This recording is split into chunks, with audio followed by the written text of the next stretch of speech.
Hello students, welcome all of you in this channel. Student, today we are going to start a new topic circle. Student, this topic you have discussed in earlier classes.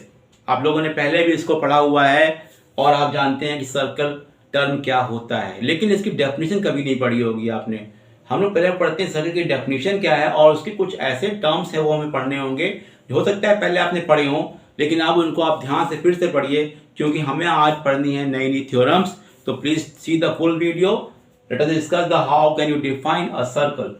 A circle is a path of a point which moves in such a way that its distance from a fixed point is always constant. देखिए ये इसकी definition है। देखिए इसको define करने के लिए मैंने एक डायग्राम बनाया है सर्कल का। तो circle is a path of a point. जैसे हमने यहाँ पे एक पॉइंट P ले लिया है। इस पॉइंट P को अगर इस फिक्स पॉइंट यानी वो हमने एक पॉइंट माना जो कि फिक्स पॉइंट है, अगर इस पॉइंट के अबाउट एक पॉइंट ऐसा है जो मूव कर रहा है और उसका पाथ ऐसा होना चाहिए कि जो डिस्टेंस हमारी ये है O से लेके P तक, ये डिस्टेंस हमारी जो रहेगी OP हमेशा क्या रहेगी, कांस्टेंट। ये हमको यहां पे लिखा हुआ है। The distance from a fixed point is always constant. यानी ये डिस्टेंस अगर हमारी कांस्टेंट रहती है, अब P पॉइंट चाहे यहां हो, चाहे P पॉइंट यहां हो, चाहे P पॉइंट यहां हो और चाहे P पॉइंट यहां हो, हर सिचुएशन में ये डिस्टेंस कांस्टेंट रहेगी। तो इसका जो पाथ होगा उस पाथ को हम लोग बोलेंगे सर्कल। तो यानी इसका मतलब ये हो गया कि सारे पॉइंट को अगर आप जोड़ देते हैं तो you will get a this type of figure which is known as circle. अब देखिए हम लोग पढ़ने जा रहे हैं इसके कुछ इंपॉर्टेंट टर्म्स। ओके, तो सम इंपॉर्टेंट टर्म्स कौन से पढ़ने हैं हम लोग को, please take care, all are very important. Interior of a circle. देखिए ये क्या होता है, सर्कल का कौन सा पॉइंट होता है जिसको हम बोलते हैं इंटीरियर। तो लेट्स डिस्कस हियर, इसको रब कर लेते हैं। अब हम लोग पढ़ते हैं इसमें सारी चीजों को ध्यान से, प्लीज सी।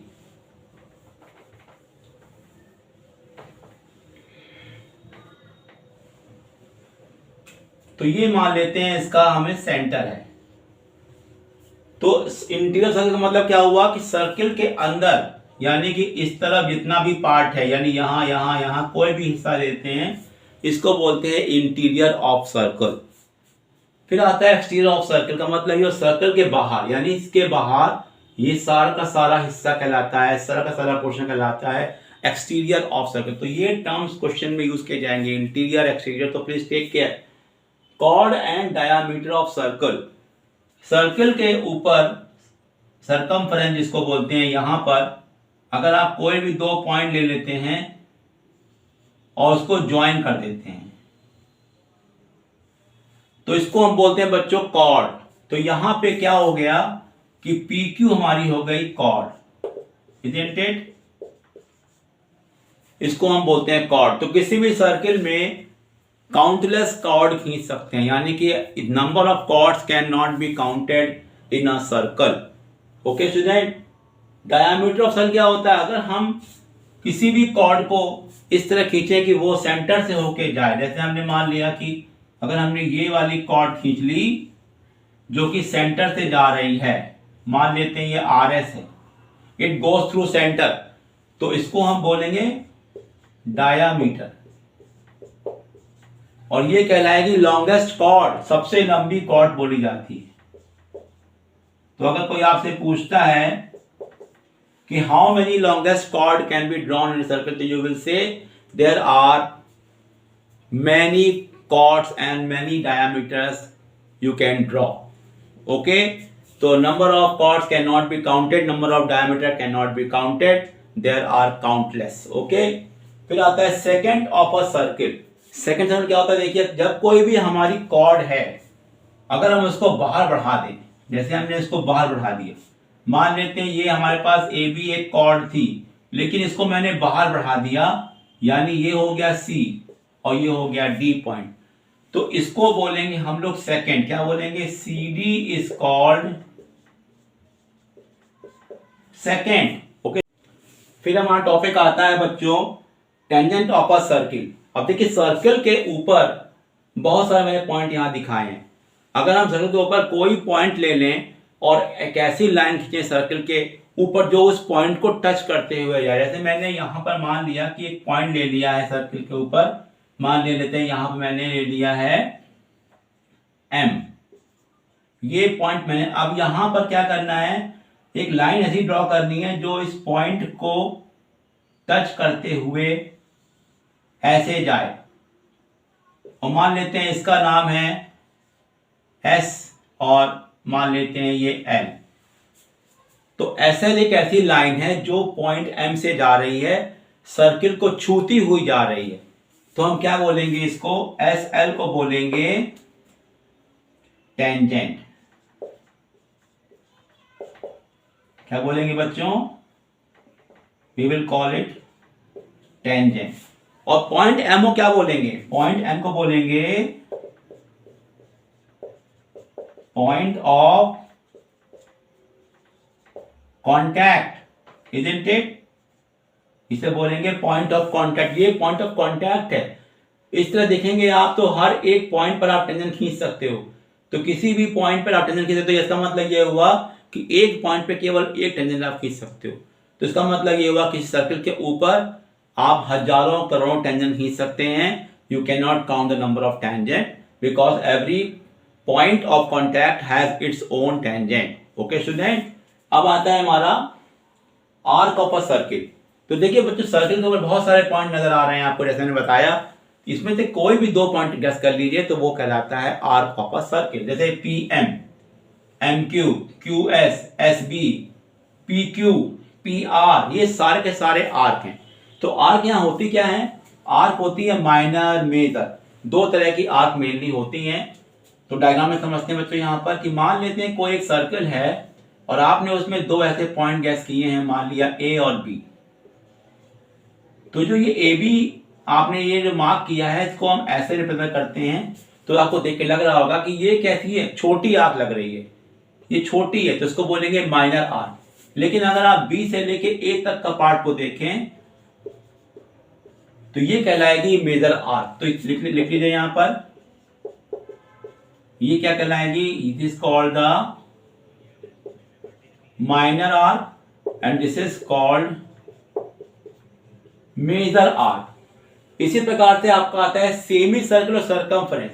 अब क्या है कि अगर हम सर्कल के ऊपर दो ऐसे पॉइंट ले लें और उनको ज्वाइन करने पे हमें अगर डायमीटर मिल जाए, मान लिया कि ये पॉइंट आपका जो है P है और ये पॉइंट Q है और सेंटर से O से जा रहा है ये कॉर्ड, तो डायमीटर बन गई। तो अब ये कॉर्ड जो हो रही है इस सर्कल को दो पार्ट में डिवाइड कर रही है। डायमीटर क्योंकि है ये, it divide circle into two equal parts. तो ये हमारा कहलाएगा सेमी सर्कल, ये कहलाएगा सेमी सर्कल। तो ये भी एक तरह की आर्क है, इसको बोलते हैं सेमी सर्कुलर आर्क बोलते हैं। तो इसको बोलते हैं it is arc which is the 1/2 of the whole arc, यानी कि पूरे का आधा, पूरे आर्क का आधा। फिर आता है आपका सरकमफरेंस। इसमें क्या करते हैं आप, अगर पूरे को लेते हैं तो पूरी सर्कल के आर्क को, यानी आप देखोगे तो ये भी तरह का आर्क है जो एक सर्कल का फॉर्मेशन कर रहे हो। तो इसको क्या बोलेंगे बच्चों, सरकमफरेंस। यानी जहां से आप यहां से शुरू कर रहे हो, ये पूरा यहां पे खत्म हो रहा है। तो whole arc is known as the circle. Now see some more topics here. Now see some more important terms here. Next topic है सेक्टर ऑफ सर्कल। देखिए आता है माइनर और मेजर सेक्टर्स। तो अब आता है सेक्टर क्या होते हैं। तो देखिए जैसा कि आपको पता होना चाहिए कि आर्क आपको पता है, जैसे आपने कहा कि दो पॉइंट ले लिए मैंने A और B। ओके स्टूडेंट, अगर आप A और B पॉइंट को सेंटर O से ज्वाइन कर दें तो जो ये वाला पार्ट बना इसको बोलते हैं सेक्टर। ओके, यही आप देखेंगे तो इसी आर्क के थ्रू सेंटर में बनने वाला एंगल भी आपको पता लग गया। इसको हमें पढ़ना है आगे। तो फिलहाल AOB हमारा बन गया सेक्टर। क्योंकि आपको लग रहा होगा छोटा पार्ट है तो इसको बोलेंगे माइनर सेक्टर। और जबकि जो पीछे वाला हिस्सा है, ये वाला हिस्सा जिसको आप देख रहे हैं, यानी कि ये पूरा पार्ट, पूरा पार्ट आप देख रहे हैं जो कि बी ए आर्क से बन रहा है। ये बन रहा है ए बी आर्क से और ये बन रहा है बी ए आर्क से, तो इसको बोलेंगे major sector. Please take care. ये पार्ट हमारा क्या है, अगर आप देखेंगे ए ओ बी, ये हमारा क्या है बच्चों, इसको बोलेंगे माइनर, और बी ओ ए यानी जो पीछे वाला हिस्सा है उसको बोलेंगे क्या, मेजर। ओके, फिर आता है सेगमेंट ऑफ द सर्किल। तो देखिए बच्चों यहां पर कि अगर हम एक सर्कल बनाते हैं और सर्कल में जो हमने आपका आर्क लिया था, जैसे मैंने यहां पे आर्क लिया था ए बी, अगर उसको हम ज्वाइन करें तो क्या बन जाती है, कॉर्ड। क्या बन जाती है बच्चों, कॉर्ड बन जाती है। अब ये कॉर्ड सर्कल को दो पार्ट में डिवाइड करती है, तो इस पार्ट को हम क्या बोलते हैं, सेगमेंट। जो छोटा वाला पार्ट है इसको बोलेंगे माइनर सेगमेंट, और जो ये पूरा का पूरा पार्ट है इसको बोलेंगे मेजर सेगमेंट। ओके स्टूडेंट, तो ये वाला हिस्सा क्या कहलाएगा, माइनर सेगमेंट, और ये हिस्सा क्या कहलाएगा, major segment. Okay student, I hope you have understood. देखिए दोनों में फर्क क्या है, ये जो है आर्क से बनता है, आर्क के एंड पॉइंट को सेंटर से मिलाना पड़ता है, तो आपको एक ट्रायंगल टाइप का शेप मिल रहा है, जो कि ट्रायंगल नहीं है, लेकिन आप कह सकते हो कि ये एक ट्रायंगल टाइप का शेप बन रहा है। तो ऐसे वाले पार्ट को बोलते हैं हम लोग सेक्टर। लेकिन जब आप एक लाइन बनाते हो तो लाइन बनाने से क्या हो रहा है, कॉर्ड बनाने से क्या हो रहा है, सर्कल जो दो पार्ट डिवाइड हो रहा है, तो इस हिस्से को आप कह सकते हो फ्लैट है ये, तो इसको बोलेंगे, वो वाले हिस्से को बोलेंगे माइनर सेगमेंट, इसको बोलेंगे मेजर सेगमेंट। ओके स्टूडेंट, अब आता है हमारा angle subtended by the arc and by the chord. तो जरा ध्यान दीजिएगा कि ये जो हिस्सा मैंने बताया आपको, जो ये वाला है, ये देखिए आर्क है, और आर्क से जो ये एंगल बन रहा है ए ओ बी, इसको बोलते हैं angle made bye an arc. तो ये वाला जो है आपका यहाँ पे एक्यूट एंगल बन रहा है, और जब ये बी ओ ए लेते हैं तो ये हमारा बन रहा है, ये हिस्सा देखेंगे तो ये क्या बन रहा है बच्चों, ये बन रहा है रिफ्लेक्स एंगल। तो नोट डाउन कर सकते हैं यहाँ पर आप कि यहाँ पर कह सकते हैं ए ओ बी आपका एंगल बन रहा है थ्रू आर्क, और बी ओ ए ये भी बन रहा है एंगल। तो ये हमारा कैसा एंगल है, एक्यूट है, और ये कैसा एंगल है, रिफ्लेक्स। आप जानते हैं कि ये एंगल जो होगा, रिफ्लेक्स एंगल जो होगा, 180 से बड़ा होता है, 360 से छोटा होता है, ये आपको जाना मालूम होना चाहिए। और ये वाला एंगल जो है वो 90 डिग्री से कम है, तो ये एक्यूट है, और ये कहलाएगा रिफ्लेक्स, उसी का रिफ्लेक्स कहलाएगा। और अब आपका आता है कि कॉर्ड से कैसे बनता है, तो अगर कॉर्ड के एंड पॉइंट को भी आप सेंटर से मिला दें तो जो ये वाला एंगल बनेगा इसको बोलेंगे angle made by the chord. ये क्या है, मेड बाय द आर्क, और ये क्या है, मेड बाय द कॉर्ड। दोनों का जो वैल्यू है वो सेम टू सेम होगा, क्योंकि आप ए और बी से ही ज्वाइन कर रहे हो। ओके स्टूडेंट, तो यहां पर क्या है, एंगल ए ओ बी जो है बन रहा है वो angle made by the chord बन रहा है। यहां पे ये ट्रायंगल नहीं है, यहां पे याद रखिए ए ओ बी एक ट्रायंगल नहीं है, और यहां पे ए ओ बी क्या है, ट्रायंगल है। यहां पे क्या है, ट्रायंगल लिख सकते हैं आप, ट्रायंगल ए ओ बी, लेकिन यहां पे आप ट्रायंगल नहीं लिख सकते। फिर आता है आपका कॉन्सेंट्रिक सर्कल। इसका मतलब ये होता है कि ऐसे सर्कल जिसमें सेंटर एक हो, कई सारे सर्कल्स, और रेडियस सबकी अलग अलग हो। तो जैसे मैंने बना दिया, एक सर्कल बनाया इस तरह का, मान लो रेडियस इसकी सपोज 2 सेंटीमीटर है, फिर यही कंपास रख के मैंने क्या किया, एक और सर्कल बना दिया। इस तरह से क्या किया मैंने, बहुत सारे सर्कल डिफरेंट रेडियस के बना दिए। ये मान लो आपका बड़ा रेडियस का है, और बना दिया मैंने इस तरह से हमारे पास एक सेंटर को मानते हुए हजारों प्रमुख सर्कल बन सकते हैं डिफरेंट रेडियस के, उनको बोलते हैं कॉन्सेंट्रिक सर्कल्स।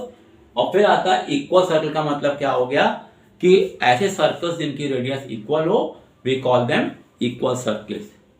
तो सर्कल जैसे मैंने बना दिया 2 सेंटीमीटर का, मैंने यहां बनाया, एक और बना 2 सेंटीमीटर का।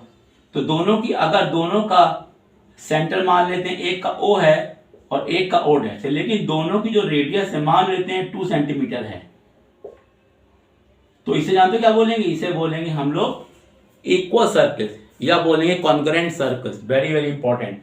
तो क्वेश्चन में लिखा रहेगा the two equal circles are taken, तो इसका समझ जाएंगे, इसका मतलब कि they are having the same radius. Okay student, now see some theorems.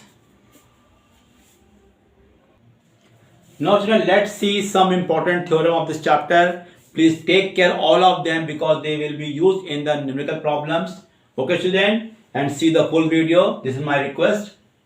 हम लोग पढ़ने जा रहे हैं कॉर्ड प्रॉपर्टीज ऑफ सर्कल, यानी सर्कल की कॉर्ड पे कौन सी थ्योरम बनती हैं वो पढ़ना है हमको। पहले थ्योरम 1 आती है, a straight line drawn from the centre of a circle to bisect a chord which is not a diameter is perpendicular to the cord.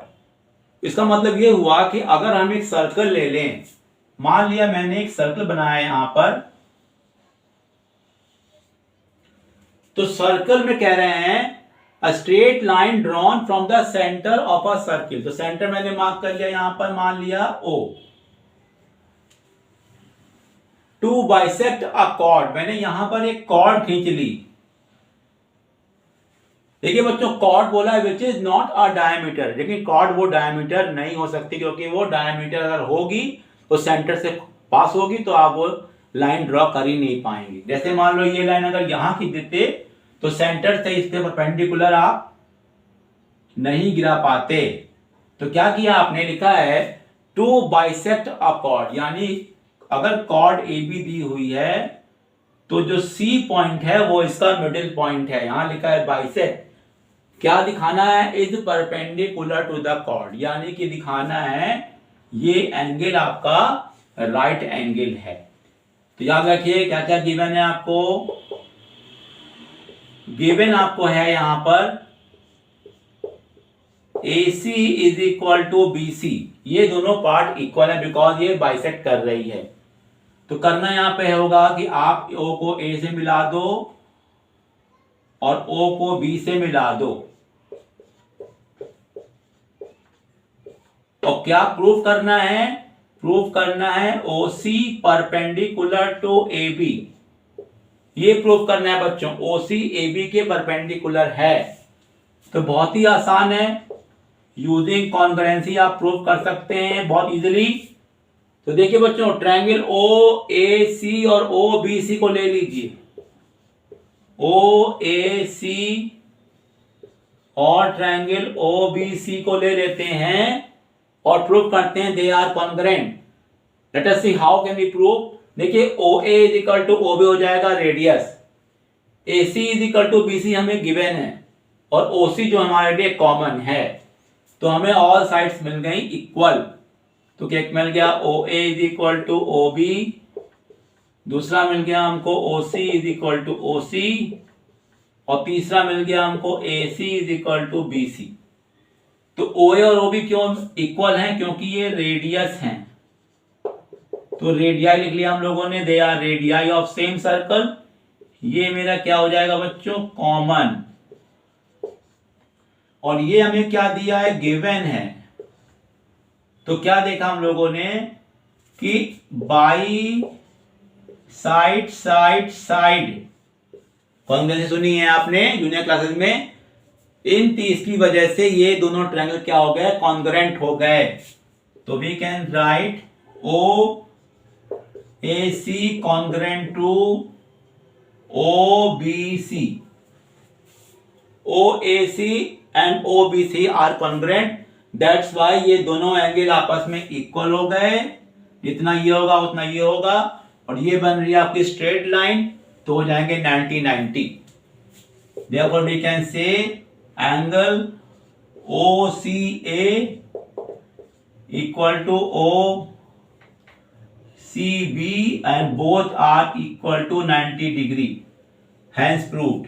This way you can say hence proved. इस तरीके से इसका converse theorem भी आता है, अगर ये 90 degree दिया हुआ है तो AC is equal to BC भी होगा। यानी इससे आपको दो बातें समझ में आई कि अगर आपने सेंटर से किसी कॉर्ड के मिड पॉइंट को मिला दिया, इसका मतलब वो लाइन जो बनेगी वो हमेशा परपेंडिकुलर होगी, नंबर 1। या कोई अगर लाइन परपेंडिकुलर ड्रॉ करी गई है किसी कॉर्ड पर तो हमेशा सेंटर से होके जाएगी, ये कंफर्म है। ओके, और वो ए बी को क्या करेगी, बाइसेक्ट करेगी, क्योंकि वो मिडिल पॉइंट पे ही होनी चाहिए ही चाहिए, तभी पॉसिबल है। ओके, अब आता है हमारा next number 2, equal chords of a circle are equal distant from the centre. तो इसमें क्या कह रहा है कि अगर हमने मान लिया बना लिया एक सर्कल, और इस सर्कल में अपने दो कॉर्ड यूज कर ली, let's see chord 1 and chord 2। मान लिया ये कॉर्ड आपकी ए बी है और ये कॉर्ड आपकी सी डी। तो ये दोनों कॉर्ड अगर इक्वल हैं तो क्या कह रहे हैं, equal distant from the centre. तो सेंटर से अगर हम इसको मिला दें, if you draw perpendicular to both the chords, मान लिया कि ये आपका M है और ये मान लिया N है, तो OM is equal to ON we can say. तो क्या गिवन है बच्चों, यहां पर गिवन आपको क्या है कि A B chord is equal to है सी डी, एक तो ये दिया है, और क्या दिखाना है आपको,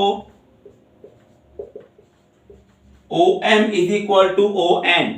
तो बहुत आसान है, you can draw a triangle joining O to B and O to D. अब देखिए दो ट्रायंगल बन गए, नहीं बन गए, एकदम क्लियर नजर आ रहा है। तो ट्रायंगल ओ एम बी और ओ एन डी को प्रूव कर दीजिए कॉन्ग्रुएंट। तो कैसे प्रूव करेंगे, O B is equal to O D हो गया रेडियस, ये एंगल 90 डिग्री हो जाते हैं क्योंकि ये मिड पॉइंट से जोड़े गए हैं। और क्या हो गया बच्चों, अगर आपको ए बी और सी डी दिया हुआ है तो इसका मिड पॉइंट लेने से एम बी और डी एन बी इक्वल हो गए, यानी कि तीन चीजें आपको मिल जाती हैं। तो कर लेते हैं प्रूफ इसको बच्चों। तो इन ट्रायंगल कौन सा लेंगे, O M B, O M B and O N D. तो फर्स्ट पार्ट क्या मिल रहा है आपको, O B is equal to O B O D, O B is equal to O D, ये क्या है, ये है रेडियाई ऑफ सेम सर्किल। फिर नंबर 2 लिख देंगे आप, एंगल एम और एंगल एन दोनों के दोनों क्या है 90 डिग्री, क्योंकि ये बाई थ्योरम है, यहां पे थ्योरम बताई गई है, आपने गिराया परपेंडिकुलर है। अगर आप इसको देखें तो ये थ्योरम से भी आ सकता है और आ सकता है आपका कॉन्ग्रुएंस उससे द मिड पॉइंट से, क्योंकि अगर जो कॉर्ड का मिड पॉइंट होता है वो हमेशा सेंटर से मिलाने पर वो 90 डिग्री पर ही बनता है। और नंबर 3 आपका क्या आता है मालूम है, नंबर 3 आता है B M is equal to N D, B M is equal to N D, क्योंकि अगर पूरी कॉर्ड इक्वल है तो इसके हाफ भी इक्वल होंगे। तो ये जानते किस तरह से प्रूफ हुआ, by R H S theorem, क्योंकि राइट एंगल हो गया, हाइपोटेन्यूज हो गई, साइड हो गई, इससे प्रूफ हो गया कि दोनों दोनों ट्रायंगल क्या हो गए, कॉन्ग्रुएंट प्रूफ हो गए। तो क्या कह सकते हैं, they are congruent, that's why we can say O M is equal to O N, we can say therefore O M is equal to ON. So you can say these theorems are very very useful. Now see some more theorems. Now next theorem is arc and chord property of circle पे based है, in equal circles और in same circle। यानी कि अगर हम दो circle की बात करें जो सर्कल सेम रेडियस के हों, या फिर हम बात करें केवल एक सर्कल की, if two arcs are equal then they subtend equal angle at the centers or center। इसका मतलब ये हो रहा है कि अगर हम एक सर्कल के अंदर, हमने मान लिया एक सर्कल बना लिया, इस सर्कल में अगर हम यहाँ पे दो आर्क ले लेते हैं, एक ले लिया मैंने ए बी और एक ले लिया मैंने सी डी, अगर ये दोनों आर्क इक्वल हैं, यानी कि arc A B is equal to arc C D, दोनों आर्क इक्वल हैं, तो they subtend equal angle at the centre. यानी सेंटर ओ को अगर हम इस तरह से ए बी से मिला दें और सी डी से मिला दें, तो इसका मतलब ये एंगल इज इक्वल टू ये एंगल होगा, angle A O B must be equal to C O D, isn't it. और अगर हम दो सर्किल लेते हैं अलग अलग, दोनों अगर सेम रेडियस के हैं, तो यहाँ भी ये बात सच हो जाती है। अगर हम यहाँ भी ले लेते हैं, दो अलग अलग सर्किल में दो कॉर्ड ले लेते हैं जो कि इक्वल हैं, अब उनको मिला दे तो कॉर्ड बन जाती है, या ले सकते हैं आप। दोनों के लिए ये बात सच है, चाहे कॉर्ड लें चाहे आर्क लें। अगर हम उसको मिला देते हैं सेंटर से, तो जो भी एंगल फॉर्म होता है वो हमेशा इक्वल होता है। अगर दो सर्किल लेते हैं सेम रेडियस के, या एक सर्किल लेते हैं जिसमें आपने दो आर्क ले रखी हैं इक्वल वैल्यूज की, तो बनने वाला एंगल हमेशा सेम होगा, और यहाँ भी एंगल जो होगा वो सेम होगा। बच्चों, इस तरह से आज के वीडियो में हमने कुछ थ्योरम पढ़ी हैं, और कल के वीडियो में हम लोग फिर से नए थ्योरम पढ़ेंगे और फिर हम लोग उसकी सम्स करेंगे। तो please see all the videos of circle chapter, and all the best.